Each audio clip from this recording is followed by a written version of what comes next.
Around the world, the internet is a tool for advancing gender equality through empowerment, learning and organising. However, the internet has also been weaponised to spread discrimination and hatred. Political discourse has recently been dominated by divisive arguments on gender identity and the freedom of expression online. All too often, offline harms are amplified in online spaces, and different gender identities experience these harms in different ways. This panel will look to investigate questions such as why the internet safe space is at risk, and how can internet governance better advance gender diversity and equality and build an internet that is safe, beneficial, secure for all users. Could you please welcome to the stage Professor Bernie Hogan, Senior Research Fellow at the Oxford Internet Institute, who has an active interest in social identity, especially identity issues relating to gender and sexual minorities. Our chair for the panel will be Professor Catherine Miller, Assistant Professor of International Relations at the London School of Economics. Mallory Moore, Independent Researcher at the Trans Safety Network. And Seyi Akiwowu, Founder and CEO of Glitch. We're also joined by Isabella Wilkinson, Research Associate at Chatham House.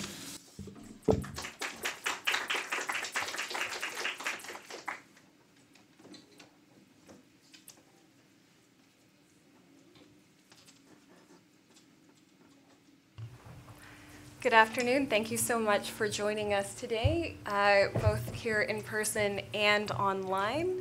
We're delighted to join you today to talk about this panel, Gender and the Internet, a Source of Division or Community.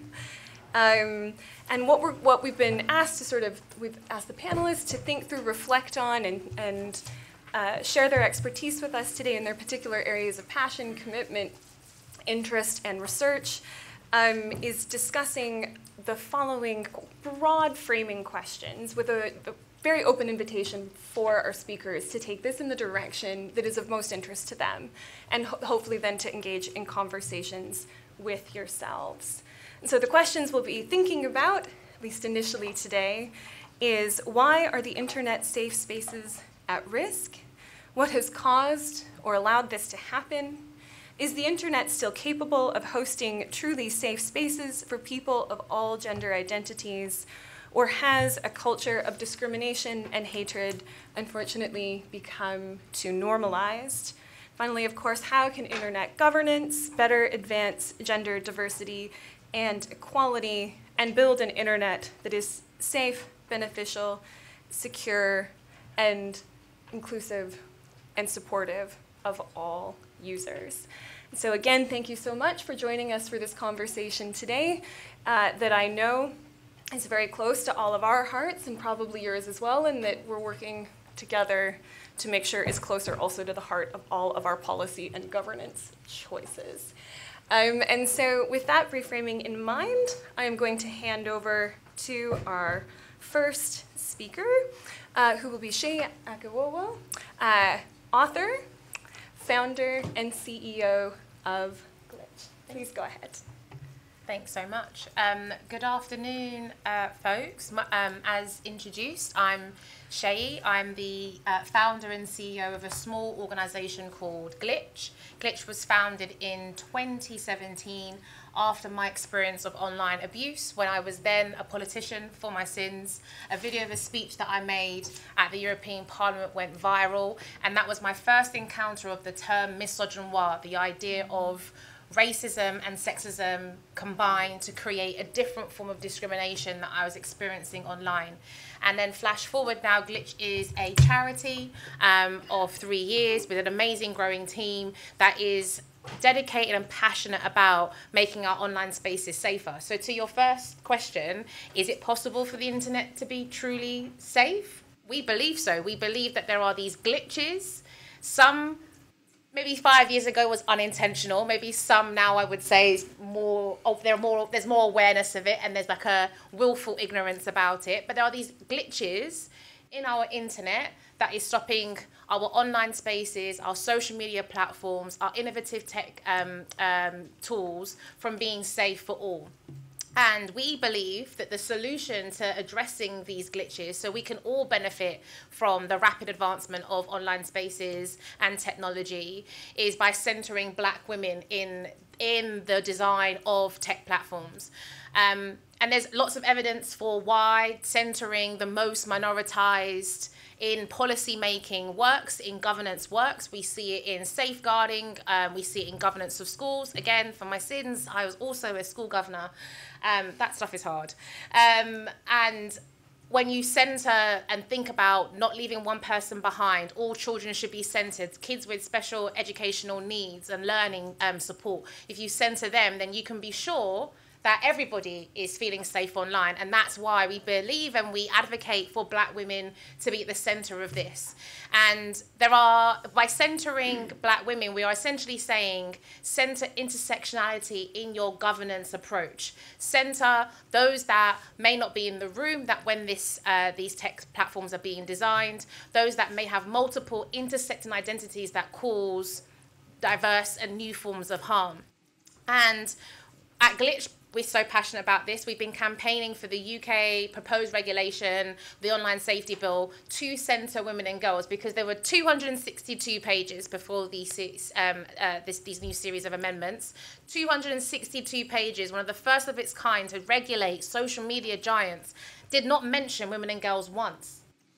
So how can it claim to be the online safety bill for UK citizens and it misses out 50% of the population? How can it claim to be the online safety bill when it doesn't take into account that gendered harms does exist, that women are 27 times more likely to be abused online than men, and that Black women are 84% more likely to be abused online than men? And I'm really glad to be joined by Mallory, because something we also talk about at Glitch is that we don't have enough data around LGBT plus experiences on the online space as well, and disabled folks. But the evidence that we do have is enough, and so we should be centering Black women and intersectionality in our approach, in our decision making. And we're really glad that we've got the amendment to the online safety bill, which will now include women and girls 4 times in the bill. So we're really pleased for that win. But there is obviously more that can be done when it comes to governance. And with the remaining time that I have left, I want to inspire the room to think about governance from a place of joy. And how do we ensure and protect joy and exploration and experimentation and maybe mistakes as well online, than just governance about let's make sure people are not bad. Let's make sure that we are free from not being sent rape threats and death threats and being exposed to now deep fakes and all sorts. Because there hasn't been a handle on online harms, it has pushed us all to be in survival mode around governance. So just think about the minimum: Trust and Safety Council's regulation, code of practice, safety by design. These are things that we were saying 10 years ago. This is not actually the governance that we need of 2023. So actually, how can we governance and support and amplify and reimagine what the internet could be? And I think that is about having real intentional principles that looks at transparency and power dynamics of tech companies. If we want to center gender in the internet, gender in itself is about looking at the power dynamics between players. At the moment, I think we can all agree that the power dynamics between people and big tech is massively imbalanced. And so transparency reports is a really important way that we can help ensure that we are creating new forms and new platforms with safety by design. The second thing that we can do is have a policy and an internal policy that we ask all tech platforms to have on white supremacy. Because actually, now we're talking about gender. 2020 May, we were talking about race because of George Floyd. And then someone will die, sadly, on the streets, and we'll center that community. And then we just keep having this ping pong effect, whack-a-mole effect, and we're looking at all different tenets of white supremacy, which is an uncomfortable word to say, but it is the system in which we are in. If tech companies, when thinking about governance, when thinking about innovation, could think, actually, how do we safeguard against white supremacy so that we're not seeing child exploitation, we're not seeing the exploitation of content creators, we're not seeing people look at suicide ideation content. If we safeguard against the actual beast and monster, I think we'll see a lot more communities thriving. I'm looking forward to more conversations with you guys. Thank you very much for your time.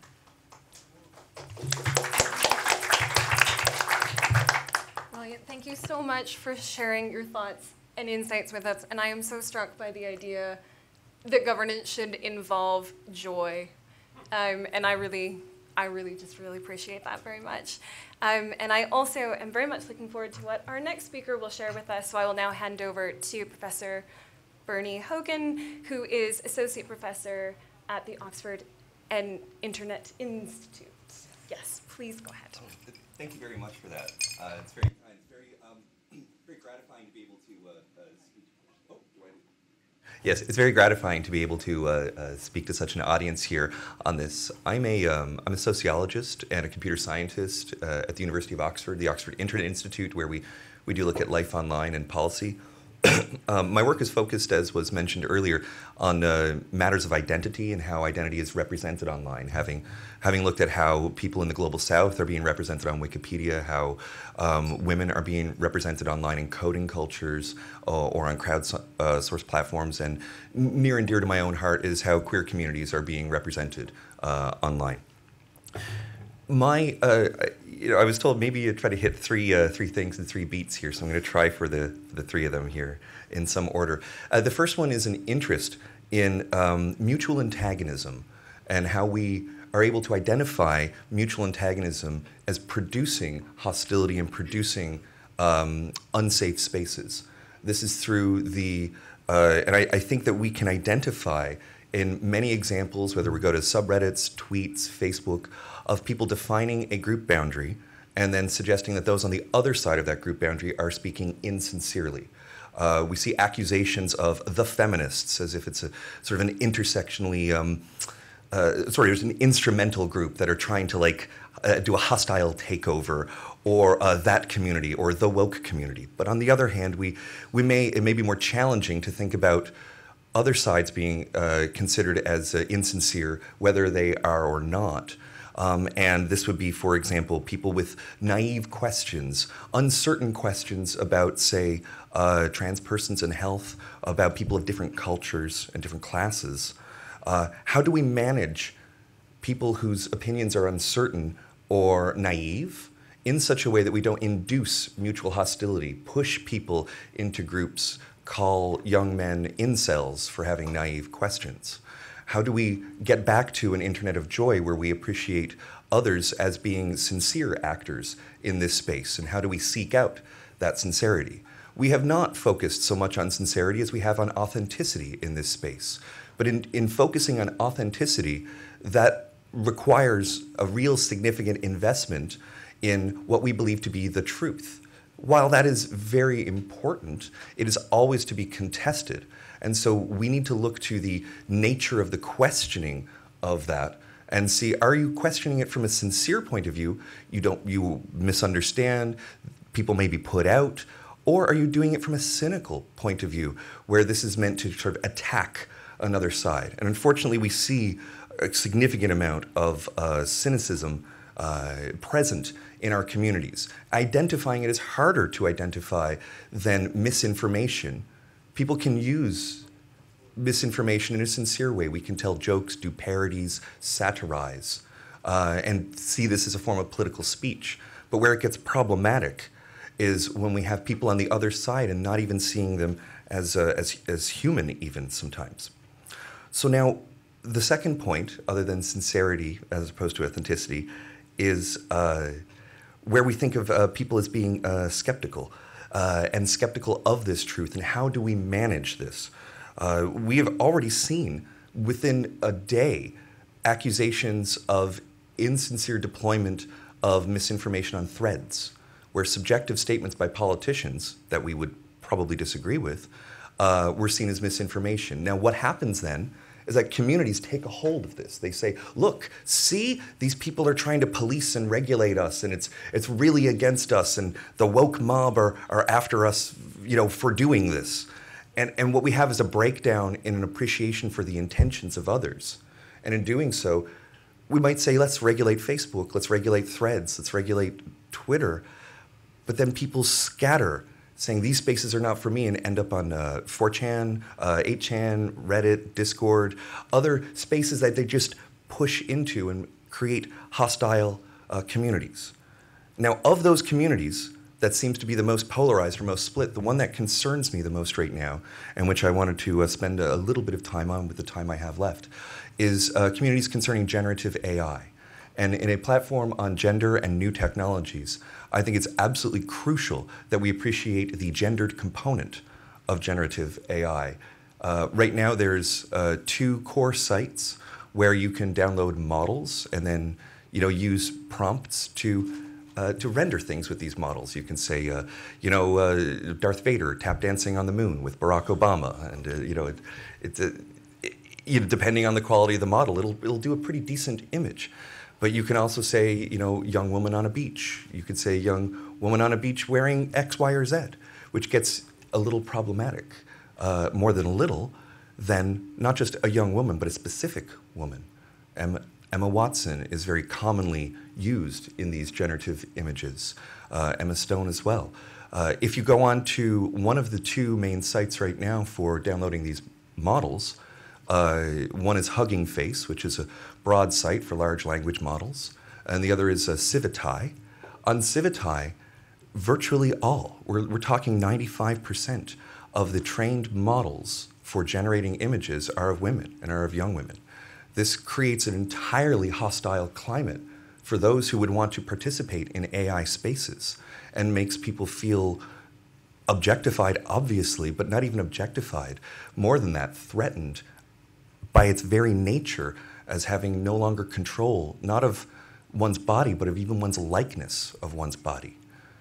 The likeness is something that is not fully established in law globally. In some places, the likeness is seen as an artistic expression. For others, it's seen as a matter of trade. But for all of us, we have a likeness and we are identified by it. Rather than concerning primarily with the generation of these images right now, I think we ought to be concerned with the diffusion of likenesses themselves. Can someone train a model on me, distribute it, and facilitate the means by which another person can basically make me as a doll to do what they want?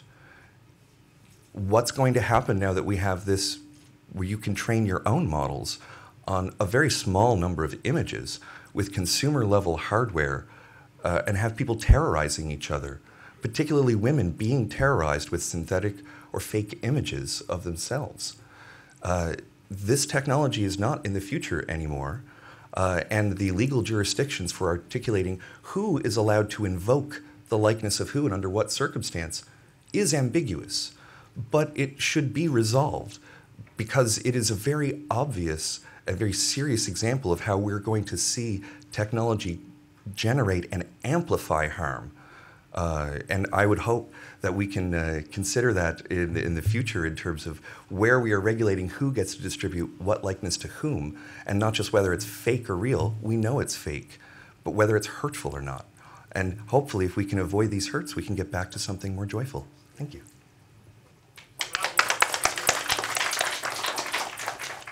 Thank you so much for those insightful and mildly worrying comments that I think give us a lot of food for thought in terms of highlighting the gender dynamics of an emerging form of tech and how it hooks into these other broader questions that we've been having for, unfortunately, quite some time.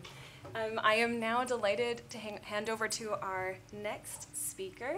I'm pleased to reintroduce you to Mallory Moore, who is an independent researcher with the Trans Safety Network. So please go ahead, Mallory.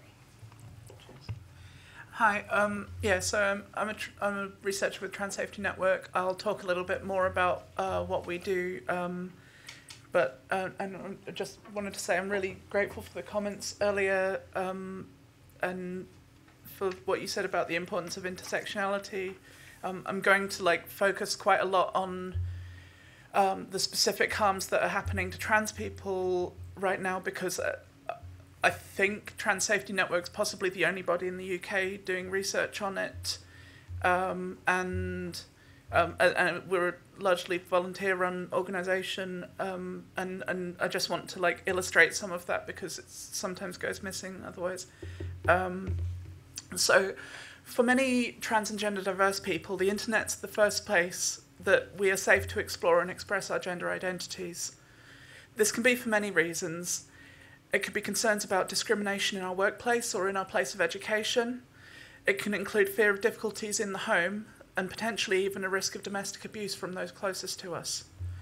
Or it can simply help us to overcome isolation and lack of local resources, especially with our very centralised, often very centralised, specialised and difficult to access gender-affirming care systems.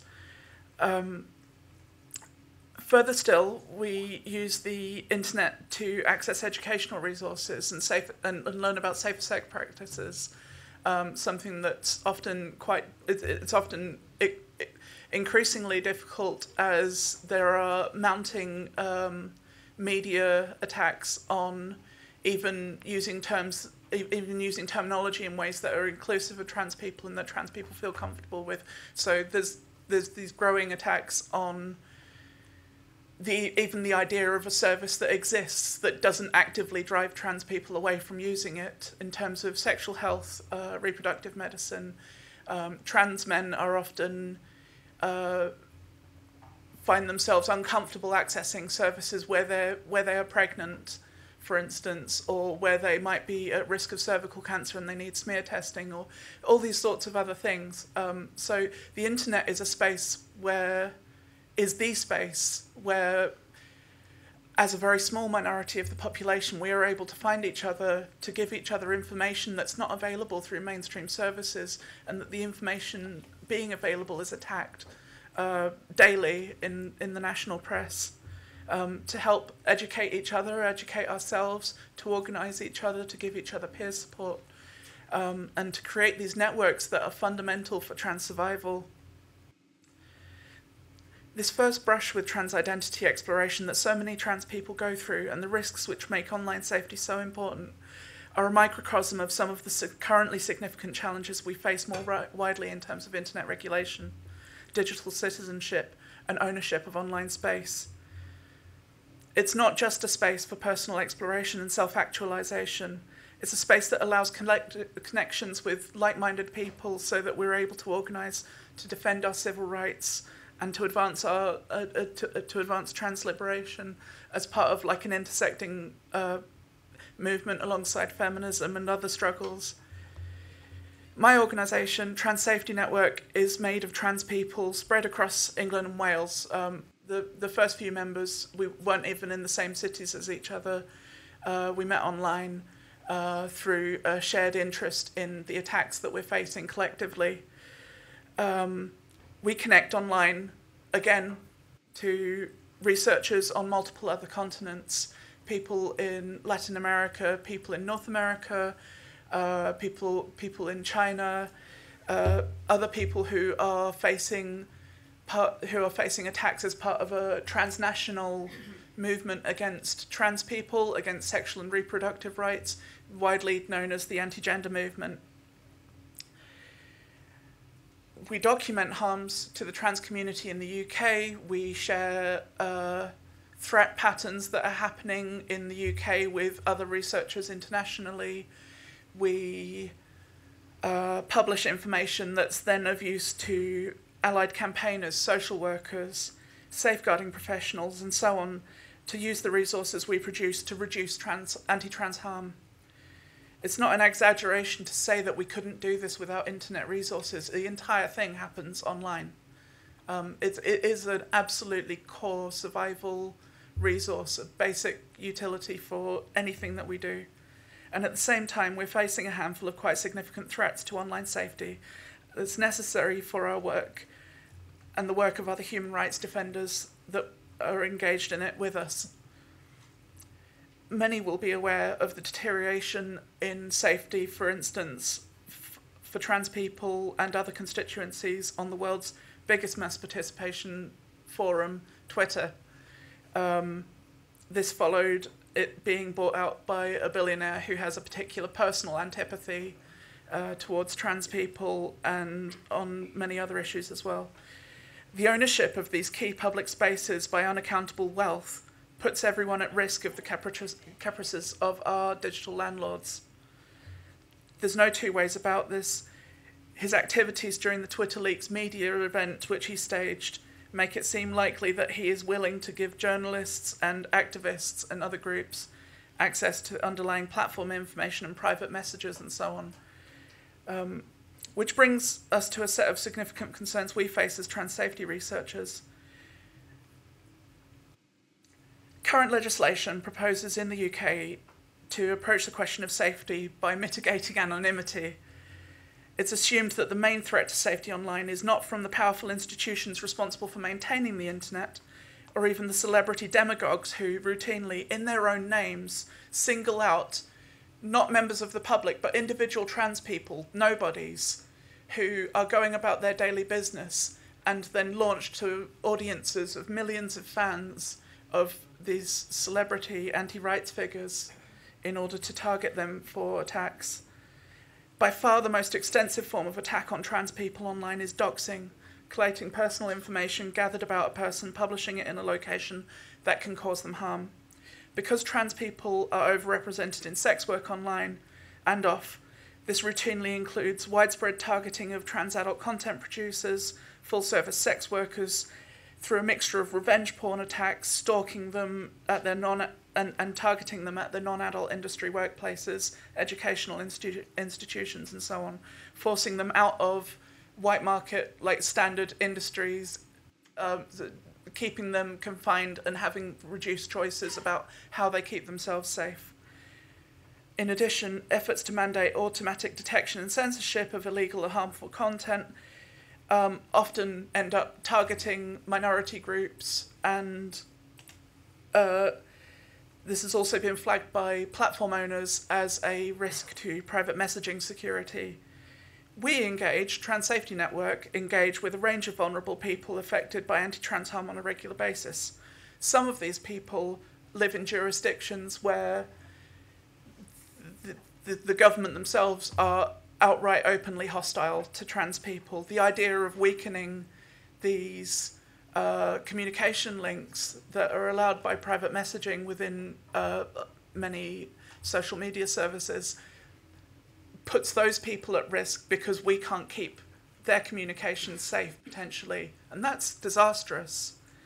Opening communications to automated scrutiny creates new risks, specifically to those who may be already vulnerable to huge risks themselves, making it harder for us to interact with them in a way that preserves the safety.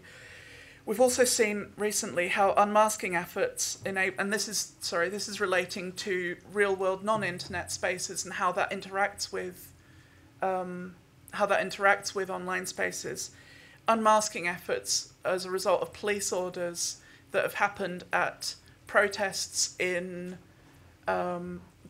South London relating to drag queen story hours. The police have made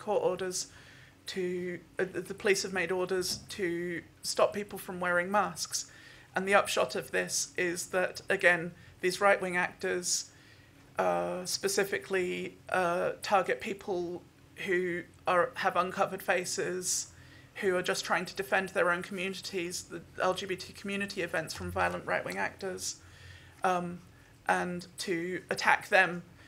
These are violent right-wing groups involved in much of this stuff, and they're doing cash bounties online to identify these people completely in their own names, under registered organisations. There's no accountability for it whatsoever.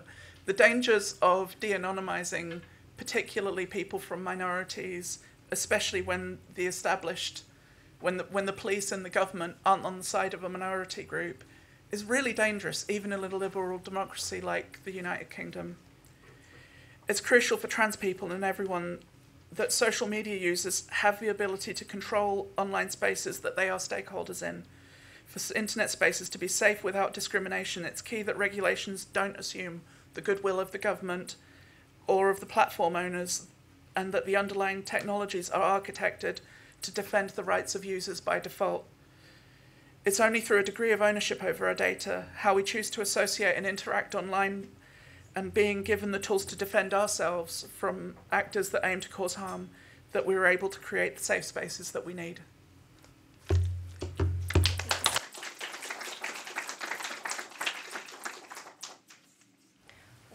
Thank you so much, Mallory, for your generosity in teaching us about the work of Trans Safety Network and giving us an all too unfortunate but crucially important reminder of the stakes of the discussion and the questions that we are considering today on this panel, but that so many trans people and people of diverse gender identities and expressions, both in the UK and around the world, live and encounter as part of quotidian life. I think it's a really important reminder both of the liberatory potential of the internet and online spaces and community for trans rights alongside other struggles for human rights, but also, as you've just reminded us, again, of the very specific and very pointed and non-coincidental ways some of those risks and threats can be visited upon marginalized and minoritized people.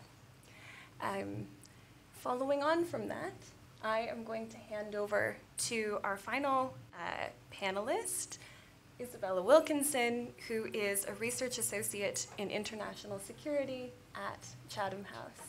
Please go ahead. Okay, that seems loud enough. Thank you so much, Kate, for the introduction. I hope everyone can hear me if I just sit back a little bit. And thank you so much, IGF, UK IGF, for hosting a panel conversation on such a pressing issue. It's really, really great to see this as part of the agenda this year. Before I begin, I have to say I feel a little bit nervous. I feel like this panel just brings such a wealth of invaluable expertise and really interesting experiences to the table, and it's a real honor to be part of. So thank you so much, everyone, for everything that's been shared already. As Kate mentioned, I'm part of the International Security Program at Chatham House. I work on our quite diverse cyber policy portfolio, where advancing equity, inclusion, and diversity in cyberspace is a key thematic priority for us, not just in individual research projects, but also working towards a way to comprehensively mainstream this across various projects and activities relating to cyber policy. And I think that in a lot of our work, we come up across a pretty common misconception, which is tech is pretty neutral. Cyberspace is cyberspace, and I don't really think conversations about gender and feminism and intersectionality have any place in them. And so a lot of our work is really dismantling those misconceptions and really making the case for a gender-sensitive and a gender-mainstreamed approach to various cyber policy areas. Not just saying that it's important, but also that it's valuable. It makes for better policy. It makes for a more resilient cyberspace. So I think in my remarks today, that's really the theme that I'm going to continue returning to, which is what are the key drivers of internet resilience and kind of the role of gender within this. So to return to some of the panel's guiding questions, the first one really asks why the internet safe spaces are at risk, or if they're even at risk in the first place. And my answer to this would be a resounding yes.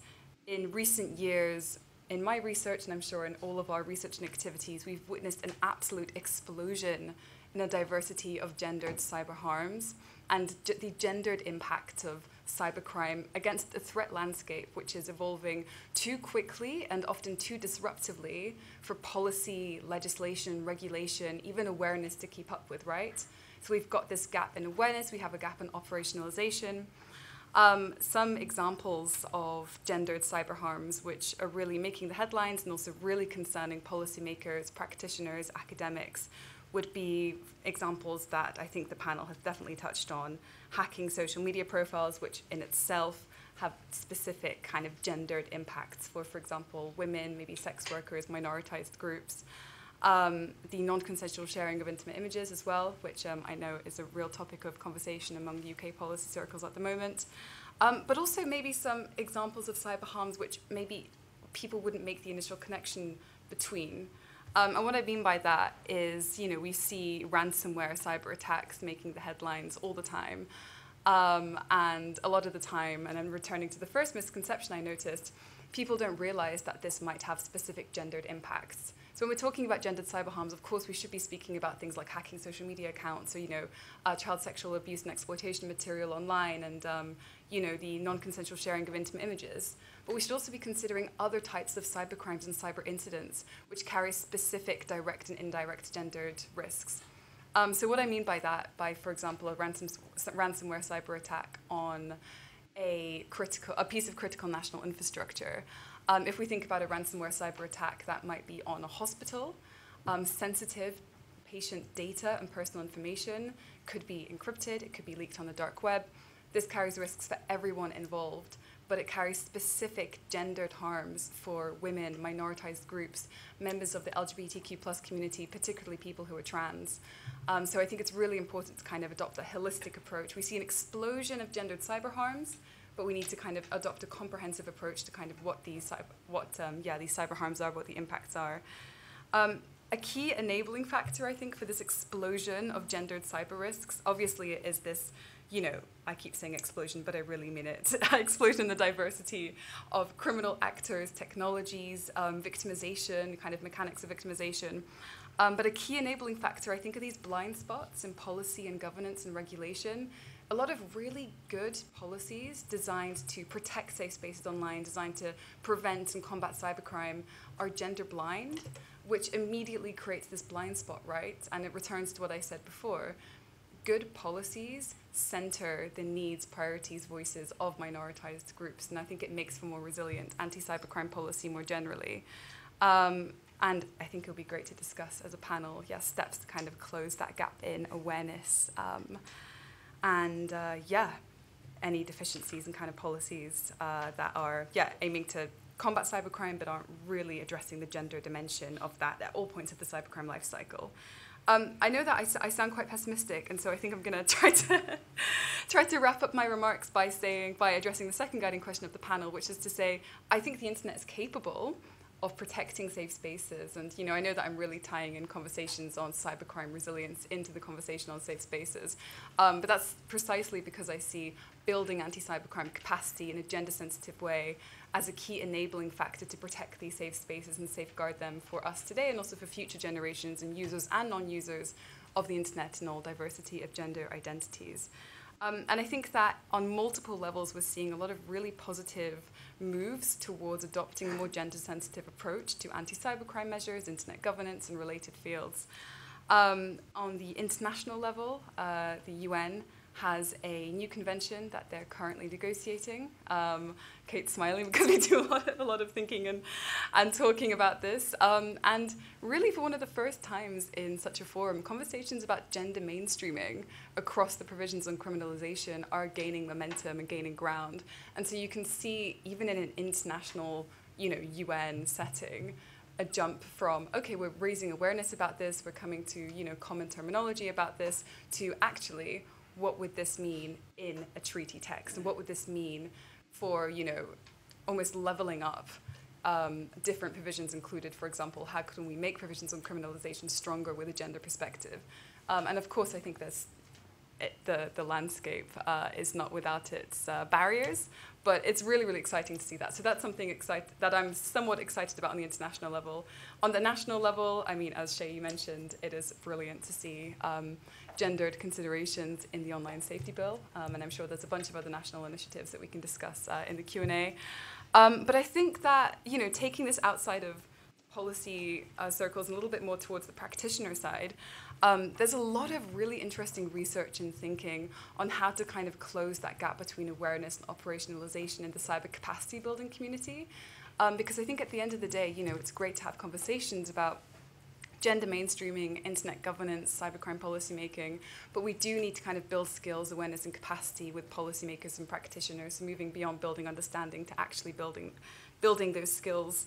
And I think something I'm quite excited to mention here is Chatham House has recently been doing some work to identify and kind of tailor a toolkit for policymakers and practitioners to use when, for example, they're developing a policy on anti-cybercrime. Maybe this is in something to do with hate speech. Maybe this is something to do with preventing unauthorized access or, like threats to critical national infrastructure.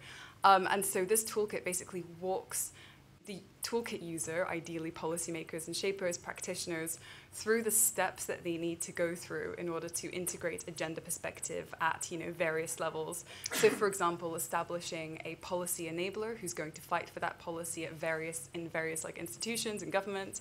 For example, by drawing on multi-stakeholder expertise, and so that's something that's exciting. And I think very much the tip of the iceberg for other conversations about gender mainstreaming, building anti-cybercrime defenses in policy circles, in practitioner circles, and ultimately building that capacity and awareness to protect the internet safe spaces. So I think I'll finish just by returning to my earlier point on resilience. I think when people are I think there's lots of competing definitions for internet resilience out there, but I think something that I really liked about last year's UK IGF is that people understand it to be not only technical, but also socio-political, right? And I think for me, my working definition of internet resilience really gets down to meaningful connectivity, access, the feeling, the perception of safety, security online. And I think that when all diversity of gender identities can't access the internet, can't exist in cyberspace without safety, security, reliability of access, that's in itself is a threat to internet resilience. So I think I'll end it there, and thank you so much for your time and attention.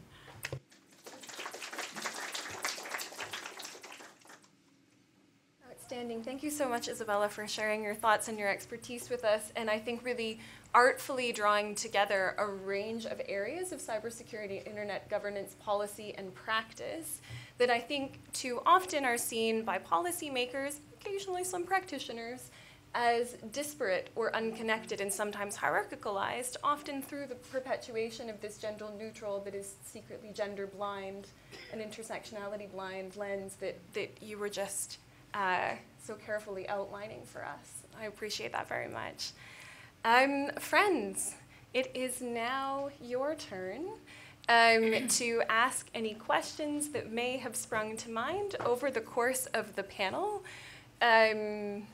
Should there not be questions, we will just be indulging all of my curiosity from all of the notes I have been taking while our experts have been reflecting.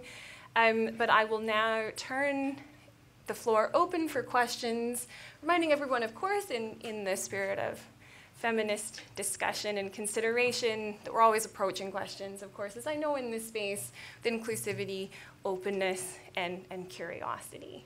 And so, would anyone like to be brave and venture the first question? Yes, please. So we'll start with our friend here and then here. Yes, good afternoon. Olivier Crépin-Blanc from Ice Hockey UK England. I have a question. I arrived actually in the middle of this session, so I think it's Professor Hogan. It's you, yeah, okay. With regards to ChatGPT, and you mentioned this imbalance that you have with the type of art, I guess is what you can call it, being produced or being asked for online. Do you have any potential solutions for this sort of thing? Because it's such a new area, it's a brand new area. Is there legislation necessary? Is there, I mean, how can you direct the type of request that people ask for these type of things?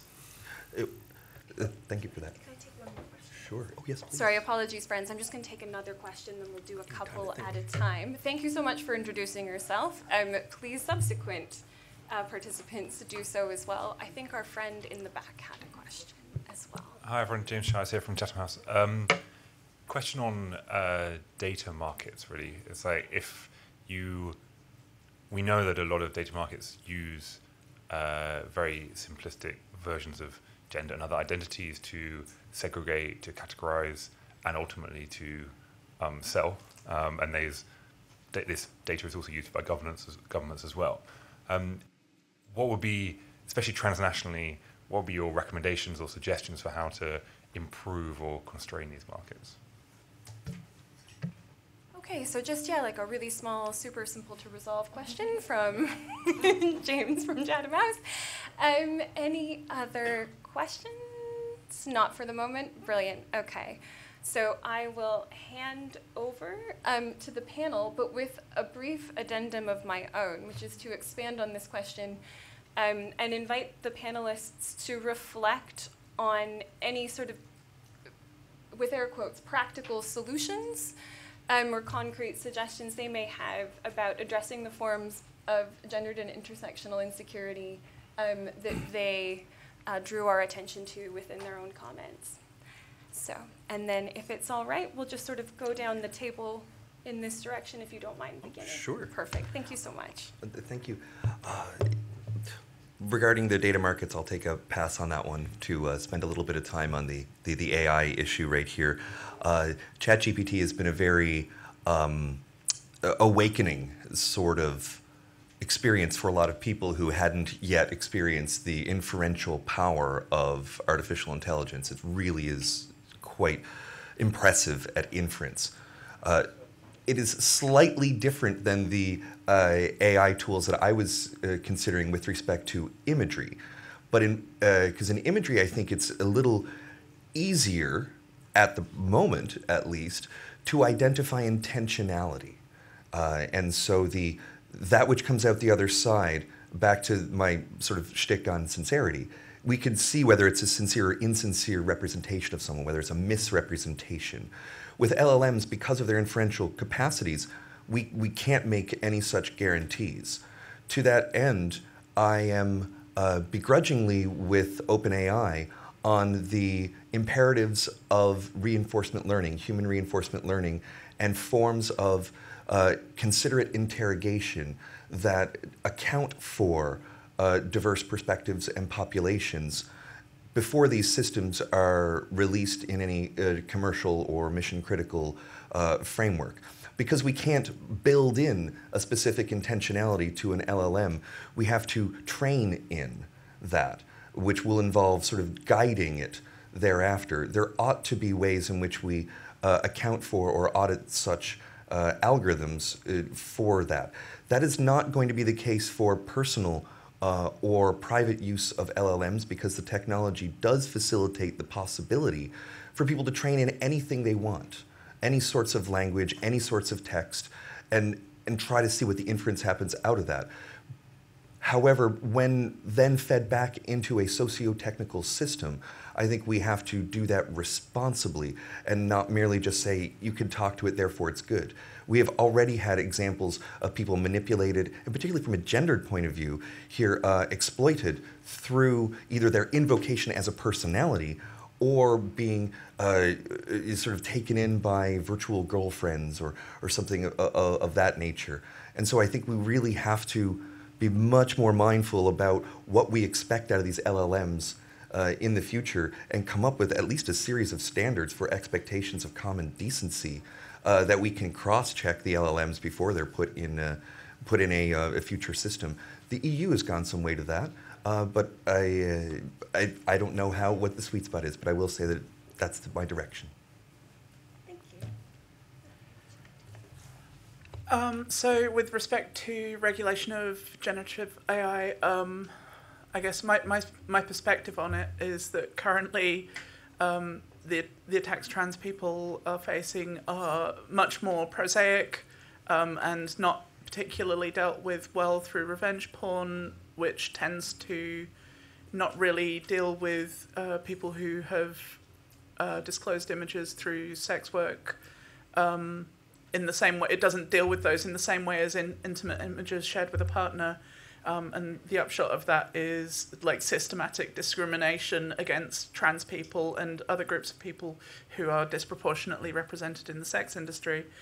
The other side of it is just in terms of, just a quick reference point in terms of one of the forms of harms that generative AI is being applied to for trans people is like, and I think this speaks to difficult and inevitable and persistent issues with generative AI in general, is that, for instance, these generative AIs are used widely in like TikTok filters and image manipulation of various other kinds than simply hijacking someone's likeness.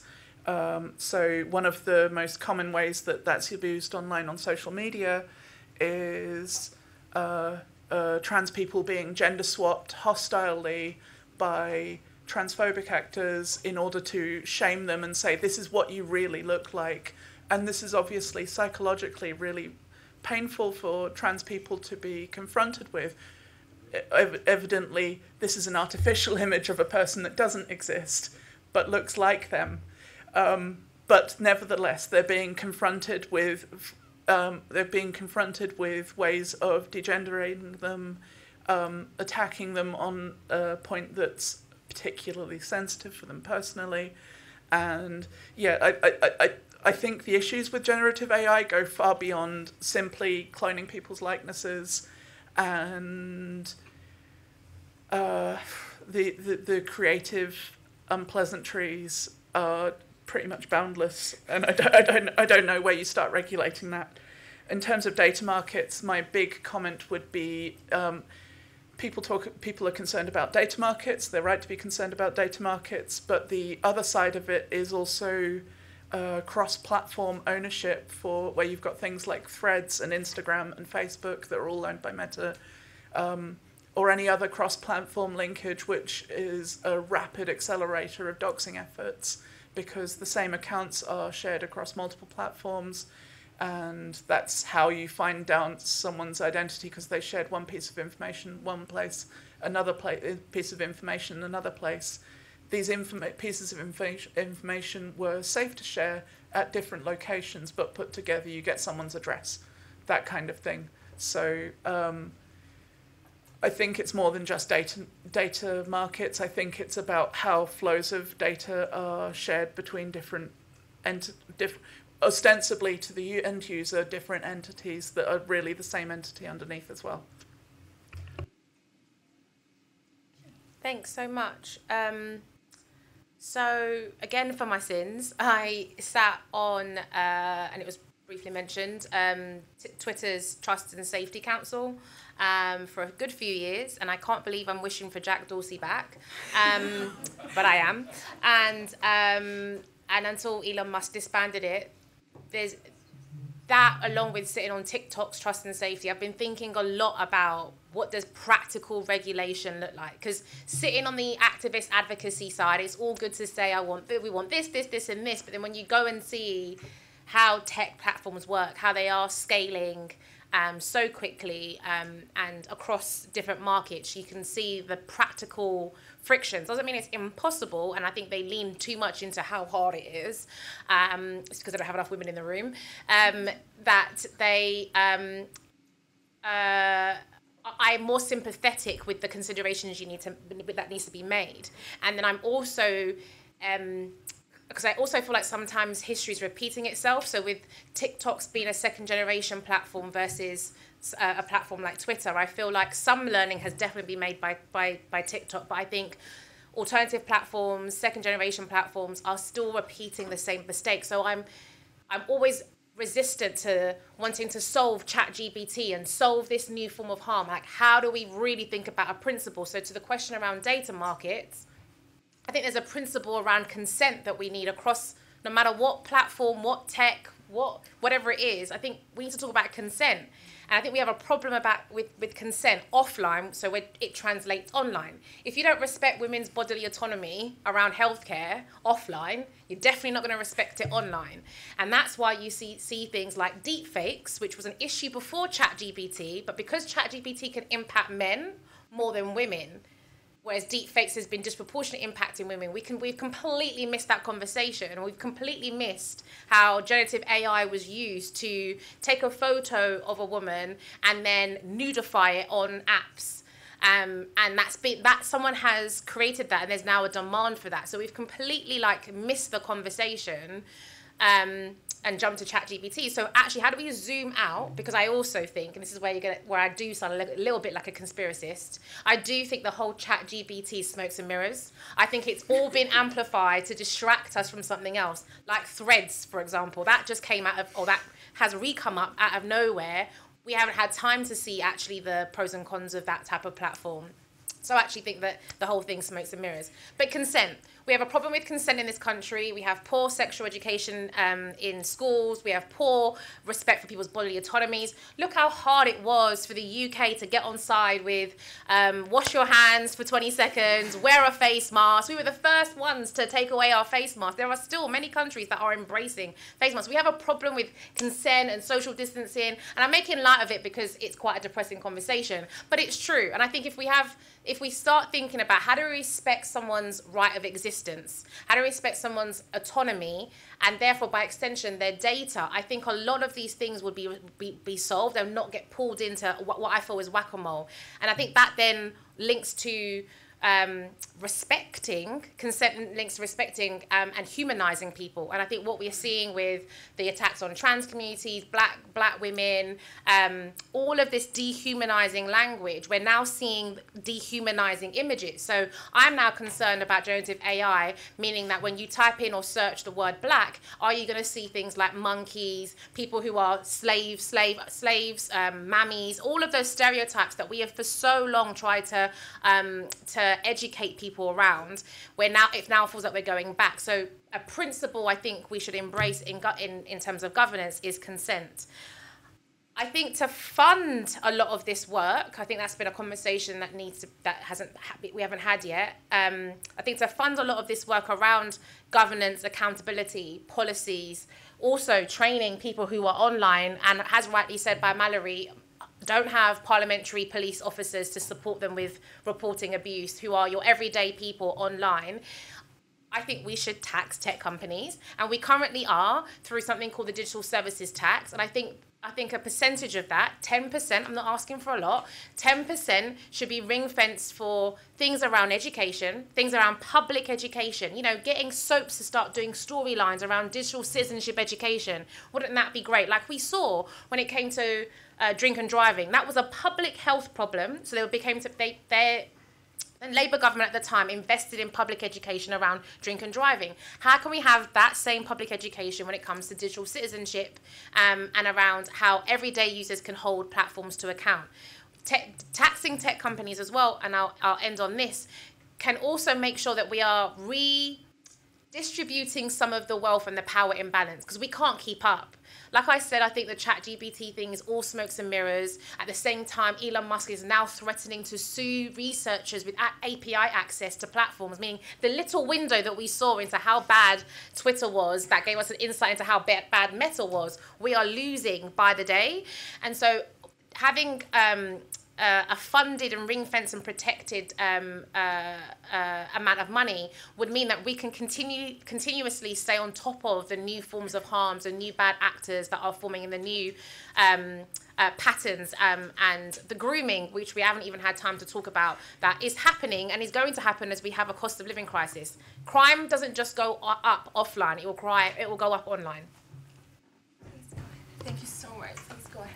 I'll keep this brief, and on the issue of data markets, I think Mallory and Shay, I'll defer to your fantastic experience here and super interesting remarks, but really, really good to loop in a conversation on generative AI, and I think I'd like to briefly build on the AI point.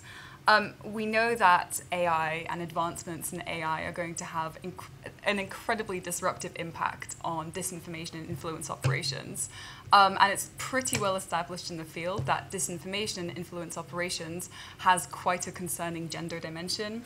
Chatham House Research has done a lot of looking at disinformation and the ways in which narratives on, for example, against Euro-Atlantic integration in Russia's sphere of influence also build on like gender stereotypes and perpetuate gender and LGBTQ plus harms.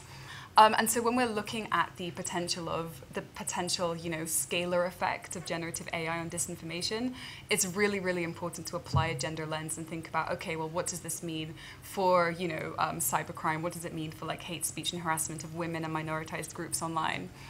Because we need to recognize that large language models, even though maybe some of it might be smoke and mirrors, technically speaking, they do have the potential to accelerate the kind of speed, scale, scope, tailored tailored kind of specification of disinformation and influence campaigns, and I think this could have quite a disruptive impact on the victimization, the narratives used, which I think, as we've discussed as a panel, can go a long way to perpetuating gendered harms. And of course, as we see all over the world, the disinformation, particularly surrounding gender identity, particularly surrounding the LGBTQ plus community, this isn't just a harm that's limited to online spaces. It jumps immediately from the online spaces to offline. And just recently in Georgia, which has been, the target of a great deal of gender disinformation and disinformation about the LGBTQ+ community. We saw kind of this jump of incitements to violence online by kind of far-right radical groups to actual kind of harassment and violence offline against Tbilisi Pride. And this is an area that Chatham House has done a lot of previous working and research on, so thought it was worth a mention. Thank you so much, Isabella. And thank you very much, friends. Our time together is more or less up, but thank you for joining us for this really important conversation and series of reflections about gender, intersectionality, privacy, rights, and consent, and thinking about the way pre-existing patterns of marginalization, inequity, inequality, sort of traverse the online and unfortunately the offline in both predictable and sometimes new and creative, unpleasant ways, but also likewise how the struggles for rights and solidarity and liberation in response to and joyously embracing the substance of those identities, experiences, and communities likewise can and are interlinked. So thank you so much.